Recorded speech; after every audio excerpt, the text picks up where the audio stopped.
شام کی خاموش فضاؤں میں دمشق کی دیواریں تاریخ میں پہلی بار مسلمانوں کے قدموں کی گونج سے اس وقت لرز رہی تھی۔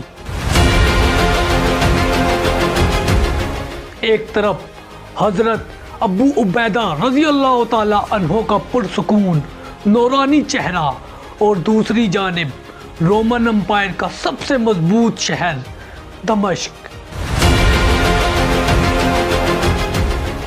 مسلمانوں نے رات کی تاریکی میں اس شہر کی ایسی گھیرا بندی کی کہ رومیوں کو سانس لینا بھی مشکل ہو گیا۔ ہر صبح رومی مجاہدین پر تیر برساتے، مگر مسلمانوں کا یقین، جذبہ اور حوصلہ پہلے سے زیادہ روشن ہو جاتا۔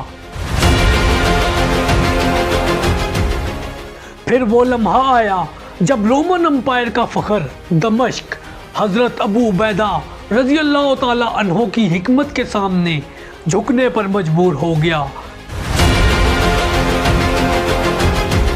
یہ صرف ایک فتح نہیں تھی، یہ ایمان، صبر، جرت اور اللہ پر بھروسے کی ایسی جیت تھی جس نے تاریخ کا رخ بدل دیا۔